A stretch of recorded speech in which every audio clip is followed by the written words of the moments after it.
जहां पर शुभमन गिल ने आपको 38 बॉलों में 76 रन करके दिए, वहां पर हमारा घंटे का किंग बाबर आजम ने 51 बॉलों में 54 रन किए। और लोग कहते हैं कि शुभमन गिल बाबर की शलवार का नाड़ा भी नहीं है। और मैं इन्हीं लोगों को आज मुंह तोड़ जवाब देने वाला हूं, क्योंकि इन लोगों को इनकी औकात पता चलनी चाहिए। देखो, अब मैं मानता हूं कि भाई पाकिस्तान के चैनल्स इंडिया में बैन हो गए, या फिर इंडिया के चैनल्स भी अब पाकिस्तान में लोग कह रहे हैं कि हम बैन करवा देंगे, तो भाई वो तो वैसे ही नहीं दिखाना चाहते, वो तो वैसे ही कहते हैं कि भाई भाड़ में जाए पाकिस्तान की व्यूअरशिप, हमें चाहिए नहीं, वो तो वैसे ही हमको बैन करवा रहे हैं। खैर जो भी हो वो सब एक अलग टॉपिक है। लेकिन यहां पर जो रात को मैच हुआ है, इसके बाद जितने यूट्यूबर्स ये कहते थे कि भाई शुभमन गिल बाबर की शलवार का नाड़ा भी नहीं है, तो आज मैं ये बात एक्सेप्ट करता हूं और कहता हूं कि बाबर आजम शुभमन गिल के जूते का मूजा भी नहीं है क्रिकेट में। और यह बात सच है, क्योंकि एक बंदा 200 के स्ट्राइक रेट से खेल रहा है और एक बंदा 102 के स्ट्राइक रेट से खेल रहा है, तो फर्क तो है ना।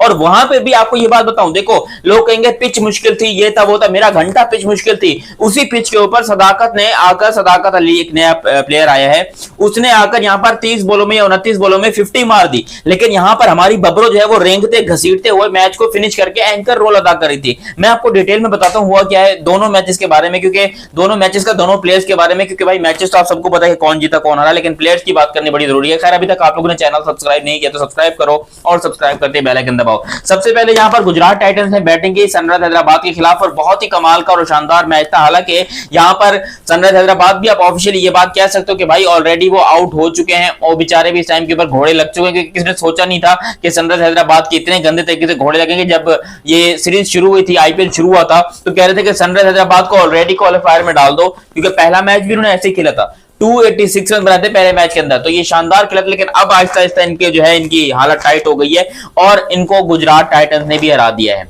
गुजरात टाइटंस ने 224 रन बनाए पहले बैटिंग करते हुए, जिसके अंदर सही सुदर्शन एक बार फिर से 48 रन, 208 का स्ट्राइक रेट। ये है इंडिया का टैलेंट।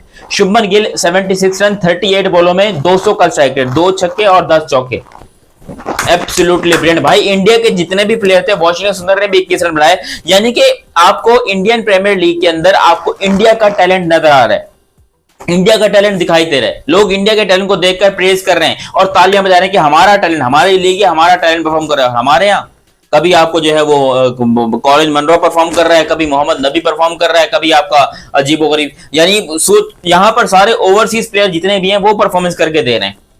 फिन एलन परफॉर्मेंस करके दे रहा है। पाकिस्तान के प्लेयर्स का एल लगा पड़ा है भाई पीएसएल के अंदर। पाकिस्तान के प्लेयर से अपनी पिच के ऊपर नहीं बैटिंग हो रही, ये कैसे जाकर बोलते हैं कि भाई हम बाहर जाकर इंग्लैंड को हराएंगे, हम न्यूजीलैंड को हराएंगे, हम ऑस्ट्रेलिया को हराएंगे। नहीं हरा सकते भाई, हम बाहर जाकर किसी को नहीं हरा सकते। और यहां पर जो मैच हुए 224 रन इन्होंने बनाया, उसके बाद यहां पर सनराइजर्स हैदराबाद ने भी इतना बुरा नहीं खेला, उन्होंने भी यहां पर मैच को लेके और 186 के ऊपर जो है मैच को लेके। हालांकि ये टारगेट अगर 180 के आसपास होता तो चेज हो जाता। इसके अंदर भी 74 रन बनाए इंडिया के अभिषेक शर्मा ने।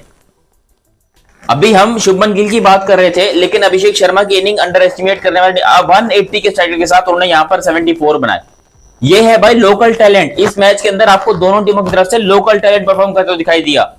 74 रन मजाक की बात नहीं है 41 बॉलों में। और एक वक्त ऐसा था जब 37 बॉलों में कोई 74 रन थे, तो आखिर में कोई एक आधा ओवर जो है वो इसका बुरा निकल गया, वरना ये बंदा भी 200 के ऊपर के स्ट्राइक रेट से खेल रहा था। और ये आपको बताऊं, ये टी20 टीम का इस टाइम के ऊपर सबसे महत्वपूर्ण और सबसे इंपॉर्टेंट खिलाड़ी है इंडिया का, अभिषेक शर्मा। और ये इस टाइम के ऊपर यहां पर ऐसी बैटिंग कर रहा है, और हमारे जो इंपॉर्टेंट खिलाड़ी टीम से ड्रॉप होकर बाहर बैठे हुए हैं। खैर उनके ऊपर आते हैं बड़े अच्छे तरीके से। फिर यहां पर नीतीश कुमार रेड्डी ने भी 21 रन बनाए 10 बॉलों में 2 छक्कों के साथ मैच को फिनिश करने की कोशिश की, लेकिन अनफॉर्चुनेट तरीके से नहीं हो सका। यहां पर भाई 186 के ऊपर हैदराबाद जो है आउट हो गया और सनराइजर्स हैदराबाद ने ये मैच बड़े ही आसानी के साथ जीत लिया। और अभी भी बाय द वे ये बता दूं कि सनराइजर्स हैदराबाद पॉइंट टेबल में नंबर 2 के ऊपर है। हालांकि पॉइंट्स दोनों के 14-14 हैं, मुंबई के भी 14 हैं और है यहाँ पर गुजरात के भी 14 हैं, लेकिन गुजरात और मुंबई दोनों इस टाइम के ऊपर 1 और 2 के ऊपर बैठी हुई हैं और ये दोनों बहुत स्ट्रांग हैं।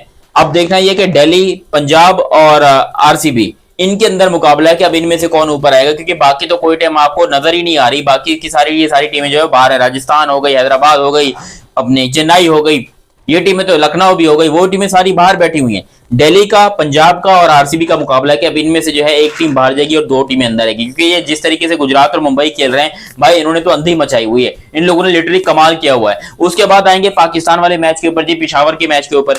और ये मैच क्या था, मैं खुद हैरान हूं कि ये मैच क्या था, क्योंकि कोई एक्सपेक्ट नहीं कर रहा था कि भाई यहां पर पिशावर मैच जीत देगा पहले, क्योंकि बाबर की औकात ही ऐसे कोई एक्सपेक्ट नहीं कर रहा था कि भाई बाबर ये मैच जितवा सकता है। अच्छा, यहां पर इस मैच की अगर मैं स्कोर कार्ड के ऊपर जाऊं तो आई एम सॉरी, यहां पर क्रिक बस जो है आपका उन्होंने स्कोर कार्ड बिल्कुल ही बिल्कुल ही हटा दिया है, यानी कि वो अब पाकिस्तान का स्कोर कार्ड नहीं दिखाते, इसलिए हमें किसी और एप्लीकेशन से जो है स्कोर कार्ड देखना पड़ेगा।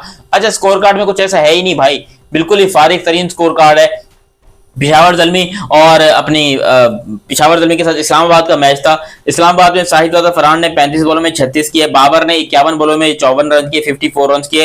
एक अकलौता मोहम्मद सदाकत था जो कि अच्छी परफॉर्मेंस दिखा रहा था, सदाकत अली जिसका नाम है, मोहम्मद सदाकत है जो भी है, वो खाली अच्छी परफॉर्मेंस दिखा रहे थे, बाकी किसी ने कोई अच्छी परफॉर्मेंस नहीं दिखाई है। और बाबर आजम के लिए शर्म के डूब मरने का मकान है कि जो सोचो, जो लोग उसको शुभमन गिल से कंपेयर करते थे, आज उनको पानी में डूब के मर जाना चाहिए, आज चुल्लू पर डूब के मर जाने, क्योंकि दोनों प्लेयर सेम डे के ऊपर बैटिंग कर रहे हैं, एक तरफ शुभमन गिल, एक तरफ बाबर आजम। और जब बाबर आजम नॉट आउट वापस आ रहा है तो यहां पर लोगों को लग रहा है कि जी बाबर ने बहुत बड़ा तोप मार दिया है, बाबर ने बहुत कमाल का काम कर दिया, वो नॉट आउट वापस आए मैच को फिनिश करके। अबे मैच जो है वो सदाकत ने फिनिश किया है, मैच बाबर ने फिनिश नहीं किया, मैच 100% सदाकत ने फिनिश किया है। क्योंकि अगर स्कोर कार्ड के ऊपर नजर डालोगे, जो कि फिर मैं आपको मोटा मोटा बता देता हूं, यहां पर भाई सदाकत ने बनाए हैं, मां सदाकत नाम है इसका, मोहम्मद सदाकत या सदाकत नहीं, मां सदाकत नाम है इसका। 55 रन 33 बॉलों में 166 के स्ट्राइक रेट के साथ 4 चौके और 3 छक्के लगाए यहां पर सदाकत ने। और क्रेडिट कौन ले गया जी? क्रेडिट ले गया यहां पर बाबर आजम। 53 रन या हाँ टोटल 53 इन 49 बॉल, 108 का स्ट्राइक रेट। ये है बाबर की हकीकत, ये है बाबर की औकात। इसको कहते हैं कि ये लोग पावर हिटर है। और वैसे ये भी जो बाबर ने गनीमत की है ना 53 रन की, वो पता है क्यों की है? क्योंकि 1 डाउन के ऊपर आया था आज बाबर को ओपनिंग नहीं करी, आज मैनेजमेंट ने यूं गले में पट्टा डाल के रखा उसको कि भैंस की टांग रुक जा, आज यहां पर लॉन्डो को जाने दो ओपनिंग करने के लिए। हालांकि दोनों ओपनर फेल हो गए, लेकिन एक पोजीशन तो मिल गई ना बाबर को 1 डाउन की, उसको एक कैरेक्टर मिल गया, एक रोल मिल गया कि तूने एंकर करना है, तूने ये करना है, वो करना है। उसने 53 रन बना दिए और मैच जो है वो गलती से पिशावर जीत भी गया। हालांकि पॉइंट टेबल में अभी भी पिशावर के घोड़े लगे पड़े हैं, पिशावर अभी भी नंबर 5 के ऊपर है, पॉइंट टेबल में कोई बदलाव नहीं आया है, पॉइंट टेबल अभी भी वैसे के वैसे ही है जैसे कि पहले था। यहां पर नंबर 1 के ऊपर इस्लामाबाद, नंबर 2 के ऊपर कराची, नंबर 3 के ऊपर कोयटा, नंबर 4 के ऊपर आई थिंक सो के लाहौर है, और नंबर 5 के ऊपर नहीं, नंबर 3 पे लाहौर है और नंबर 4 के ऊपर कराची है। तो यहाँ पर लाहौर और मुल्तान यानी कि हमारे लिपस्टिक और हमारे साथ में ये आंडू बाबर आजम साहब जो हैं, ये दोनों बिल्कुल फेल हैं, दोनों बिल्कुल फारिग हैं, दोनों की हड्डी पसली एक हो गई है और दोनों इस टाइम के ऊपर पीएसएल से बाहर होने की कगार के ऊपर हैं। तो ये है आईपीएल का टैलेंट और ये है पीएसए का टैलेंट। आईपीएल इस टाइम के ऊपर दुनिया के नंबर 1 से नंबर 1 लीग होती जा रही है। रोजाना उनके जो है अच्छे लोग जो है उनके साथ जुड़ रहे हैं, लोग उनकी क्रिकेट की सराहना कर रहे हैं, तारीफ कर रहे हैं। और हमारे वालों से चीज नहीं होता, हमारे वालों से अपने प्लेयर परफॉर्म करते नहीं, दुनिया भर के प्लेयर आके यहाँ पर परफॉर्म करके चले जाते हैं। कभी आपको सिकंदर रजा जितवा रहा है, कभी आपको डेरिल मिचेल जितवा रहा है, कभी आपको सैम बिलिंग जितवा रहा है, कभी आपको फिन एलन जितवा रहा है, कभी आपको माइकल ब्रेसवेल जितवा रहा है। ये है पाकिस्तान की क्रिकेट की हैसियत। कभी आपको जेम्स विंस जिता रहा है। अबे अपना टैलेंट कहाँ है?